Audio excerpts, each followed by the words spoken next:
De Frente. ¿Qué tal? Muchas gracias por acompañarnos en De Frente, un programa más de TVC Mega Noticias para toda la República Mexicana. En esta ocasión comparto cámaras y micrófono con mi compañero Gabriel Camacho hasta La Paz, Baja California Sur. Gabriel. Con el gusto de saludarte, Víctor, y listos para debatir de frente. Claro que sí, como es costumbre, les hago una breve descripción de nuestro programa. Primer término, hablaremos de la columna del periodista Leo Zuckerman titulada La popularidad de AMLO y los resultados, tema interesante, ya lo verán.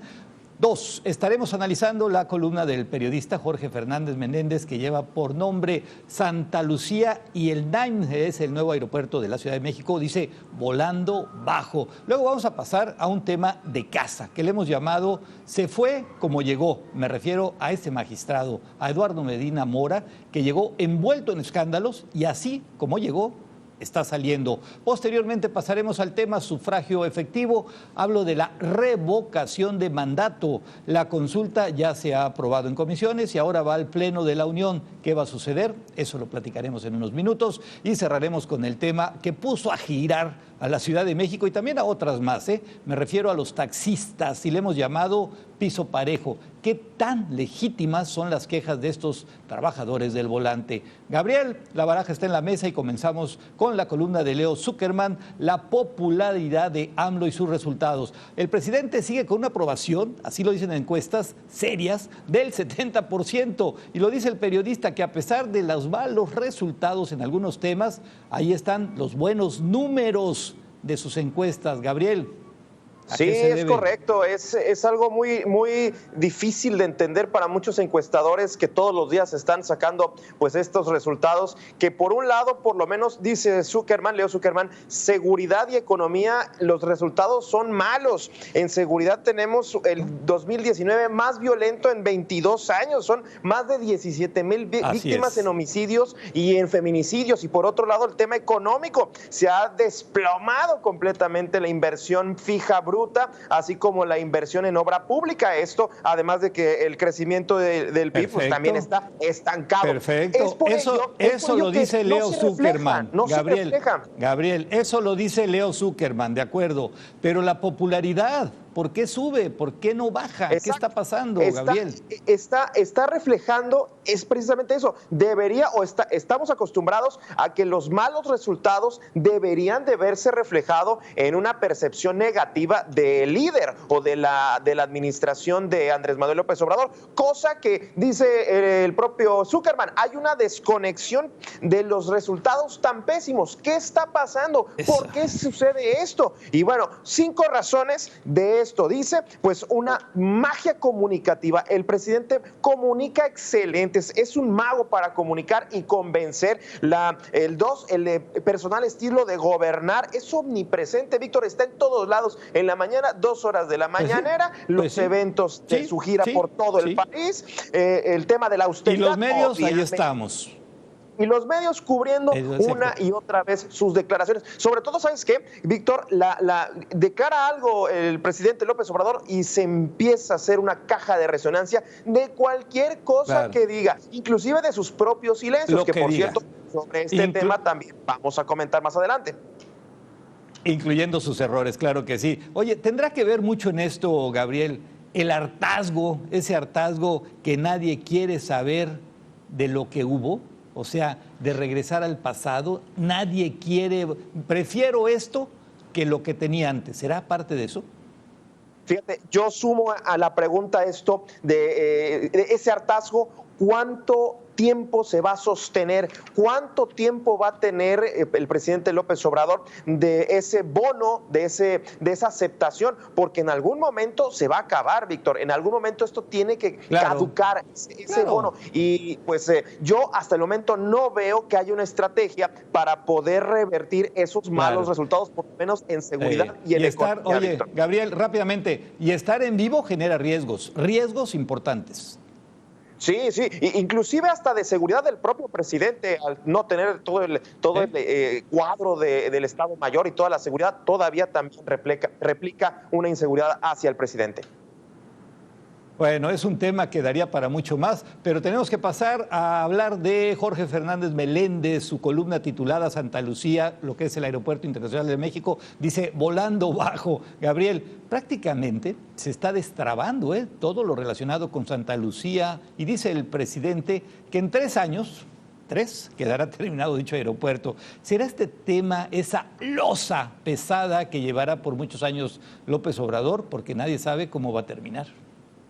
Nadie sabe, y todavía esta semana, Víctor, este colectivo No Más Derroches estaba aclarando porque se había dado a conocer que uno de 7 amparos pues se había resuelto a favor del aeropuerto para empezar, y todos pensamos que ya iba a empezar la construcción, pero todavía faltan creo que 6 amparos que se deban de resolver. Así todavía es. No está ya resuelto. Lo que sí es que pues la estrategia de este aeropuerto de Santa Lucía todavía quedan muchas dudas. No sé si tú conoces, pero creo que nadie conoce el proyecto ejecutivo, el proyecto en sí de Santa Lucía, que digamos es una especie de secreto de Estado al interior de la Sedena. No se ha presentado en sociedad. No se ha presentado en sociedad. Este aeropuerto, oye Gabriel, este aeropuerto lo podemos considerar el capricho más costoso del actual sexenio. ¿Es esa salida fácil para poder justificar el haber cancelado Texcoco? Yo creo que sí, porque al final de cuentas la cancelación es política. Es completamente política, la justificación técnica no es creíble, y de hecho fue simplemente tirada por Mitre, esta gran organización certificadora de los aeropuertos que ha dicho una y otra vez el aeropuerto, y lo menciona también Jorge Fernández, el aeropuerto de Santa Lucía, esta tripleta que quiere hacer es complicada, compleja e ineficiente entre los aeropuertos de Toluca, de la Ciudad de México, del aeropuerto actual y de Santa Lucía. Entonces, pues queda claro que es básicamente una decisión política que va a replicar, obviamente va a replicar. Oye, Gabriel, no puedo evitar tocar este punto para mí delicado que el periodista, Jorge Fernández, maneja al final de su columna, lo debiste haber visto.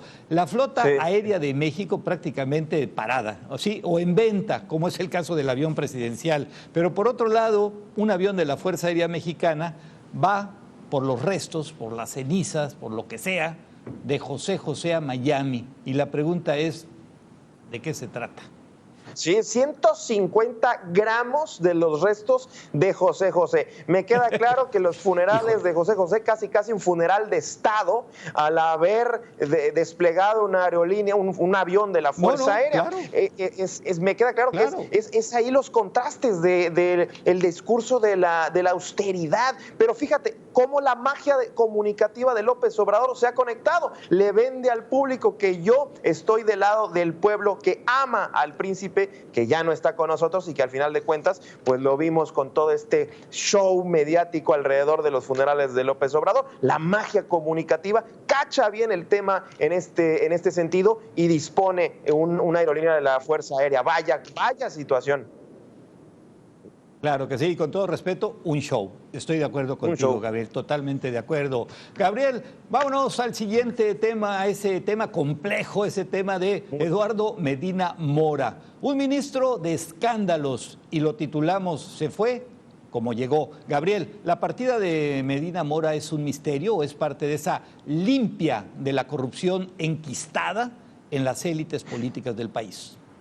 Mira, Víctor, yo veo dos posibles respuestas a este caso. Una, que el presidente López Obrador presionó políticamente a Medina Mora para que renunciara. Inclusive hay hasta columnas, hay artículos aunque lo que niegue el presidente, aunque lo niegue.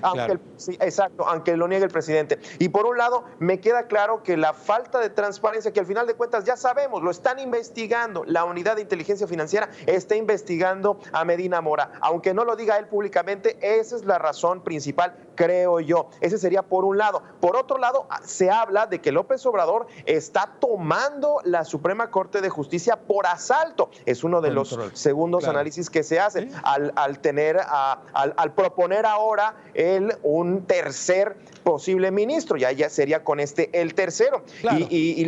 esto se suma a las renuncias, comparando con Germán Martínez, que expuso una carta como de 6 páginas, o Carlos Ursúa, que también explicó precisamente las razones por las cuales renunciaba. Aquí no hubo caso grave, o al menos todavía no lo sabemos, Gabriel. Oye, Gabriel, el otro punto que nos deja pensando es, Medina Mora era un auténtico equilibrio del Poder Judicial. O sea, con ello el gobierno de la Cuarta Transformación, ahora sin él podrá hacer y deshacer las leyes a su antojo, o había que barrerlo, quitarlo por la corrupción que se supone que hay detrás de él. Fíjate, yo creo que aquí las decisiones de los distintos ministros, en este caso Arturo Saldívar en su momento, cómo llega, Medina Mora ahora, creo que no se refleja, Víctor, no sé si estarás de acuerdo, pero no se refleja que tengan en sus ponencias y resoluciones alguna simpatía. De hecho, Medina Mora y algunos otros más como Góngora han emitido resoluciones que van, digamos, en contra del padrino, que en este caso Felipe Calderón o Enrique Peña Nieto los puso. Es decir, no hemos visto el reflejo, o digamos, hemos visto más bien la independencia, la autonomía de la Suprema Corte al tomar este tipo de decisiones. Yo entusiasta de que esto continúe con el nuevo ministro y que esto siga así. Lo cierto es que no sabemos qué va a pasar, porque la manera en que se va a definir y a quién van a definir en este nuevo cargo que queda libre, va a ser la clave para saber si el Ejecutivo quiere tomar su preferencia. Oye, Gabriel, fue un apretón de esos donde más duele, y que con esto, bueno, empieza a tomar mucho más control este gobierno, ya de un poder más, o es una negociación que simplemente va a seguir, es una telenovela de este gobierno. ¿Qué puedes pensar al respecto? Yo creo que es tomar el control, Víctor. Yo creo que si ya tienes el poder legislativo con una mayoría calificada y que puedes pasar iniciativas, yo creo que tomar el poder judicial pues es lo de menos. Bueno, Gabriel, pues ahora pasamos al siguiente tema: sufragio efectivo, la revocación de mandato. Gabriel, me refiero a esa precisa revocación de mandato que propone el presidente. Por supuesto, algunos le vieron las orejas al lobo, como es el PAN, en voz de Marco Cortés. Dice que es una trampa para que el presidente se perpetúe en el poder. ¿Será perpetuidad? Fíjate que yo no coincido mucho con esto, sobre todo primero porque la iniciativa que, bueno, ya ha sido discutida, la han descafeinado un poco. No trae la principal arma de López Obrador para seguir posicionándose, que era que la revocación de mandato o el proceso se diera en las elecciones intermedias. Esta decisión descafeina un poco, o digamos que lo hace un poquito más light de lo que López Obrador quería. Esto no quiere decir que lo preocupante que pueda generar un proceso de revocación de mandato, porque lo cierto es que esto le da armas a la oposición para empezar con campañas al acercarse la fecha de la revocación de mandato, o incluso el gobernante en turno va a dejar o va a sacrificar iniciativas, programas o estrategias de estas que de pronto calan o pierden votos, precisamente para hacer campaña y empezar a buscar que la revocación de mandato sea, digamos, positiva para él. Oye, eso es populismo. Claro. Esta revocación, bueno, consiste en que los ciudadanos podamos cesar de su cargo a un funcionario, en este caso al mismísimo presidente. ¿Eso será posible? ¿O es una forma también, a lo mejor, van a salir por ahí muchos grupos que van a decir que siga, que se quede el presidente? ¿Será esa la jugada, o cómo ves, Gabriel? Fíjate, yo creo que aquí es digamos, un posicionamiento, lo de la revocación de mandato, que puede venir a ser discutible qué tan efectivo es la democracia directa, como esto de que el gobierno siga. Si un presidente con este nivel de aceptación, que fácilmente puede obtener el 3% del padrón, puede empezar a alebrestar a las huestes, claro que lo va a lograr y se va a, digamos, la revocación va a seguir. Y igual puede ello alentarlo a que, pues si ya no me revocaron, pues puedo seguir otros 3 o otros 6 años. A lo mejor no son 6, pero sí pueden ser 2 o 3 años más. Bueno, oye, Gabriel, el presidente insiste que el 2024 lo único que quiere es descansar. Eso es lo que dice. Pero ya una vez dijo que lo dieran por muerto y no murió.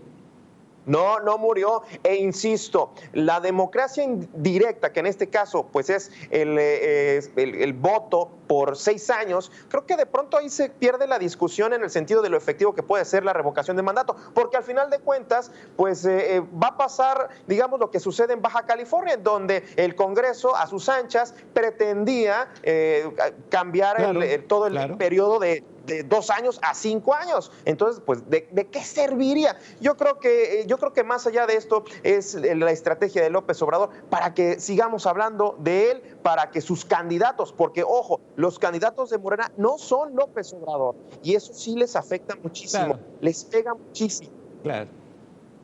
Y sus números sigan como están. Bien, hay que reconocerle. Bien, ahora pasamos al tema que enloqueció a la Ciudad de México. Me refiero a los taxistas que le hemos llamado piso parejo. Gabriel, ¿qué tan legítima es una manifestación donde se afecta a miles o millones de ciudadanos que ni la deben ni la temen?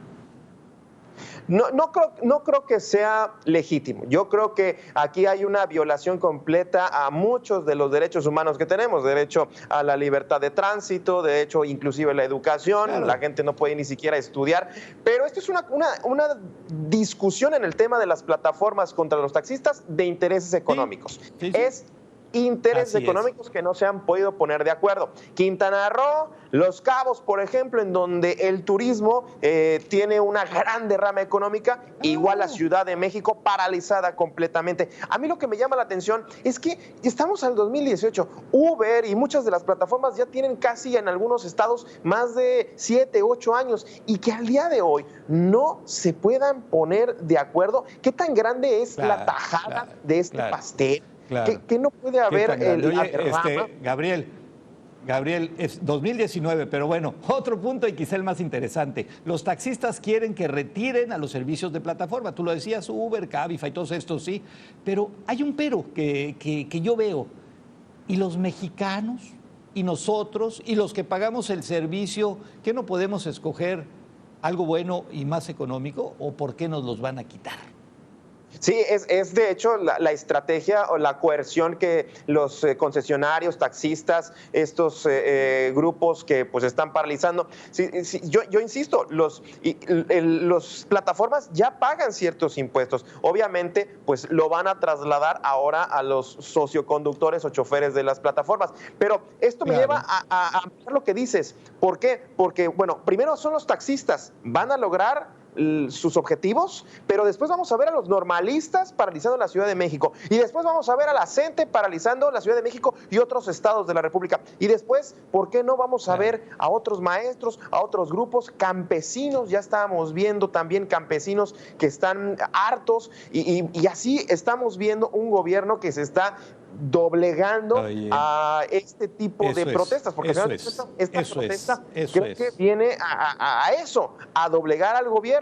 Oye, yo no sé si ya le aceptaron ¿qué todo. puede hacer, Gabriel, y qué puede hacer un gobierno que no quiere enfrentar, que no quiere tener ningún problema, que no quiere que lo señalen de que sea un gobierno represor? ¿Qué tiene que hacer? ¿Dejar que pase todo esto y que el mundo siga su curso y ellos pues simplemente tranquilos, tan a gusto? Fíjate que ahí está quizás la respuesta a esa a esa fecha de caducidad de la gran aprobación que tienen los gobiernos de Morena. Quizás si esto sigue así, ese va a ser una de las tantas fugas de presión o válvulas de presión que se van a romper, porque la gente pues, se va a hartar completamente de estas decisiones que no son, digamos, fuertes. Porque algo rapidísimo, Gabriel. El presidente tiene buena aceptación, el presidente de la República, pero muchísimos presidentes municipales de Morena en el país no andan nada bien. Gabriel, muchísimas gracias. Ya nos terminó el tiempo allá en Baja California Sur, este tiempo que siempre pues llega, y que te agradezco que hayas compartido este espacio en este día, Gabriel. Gracias y a la orden. Gracias a Gabriel Camacho allá en Baja California Sur. También a nuestra producción, sobre todo a ustedes, también gracias, que una vez más nos encontramos aquí de frente. Yo soy Víctor Mendoza Lambert, desde Hermosillo, Sonora, para toda la República Mexicana.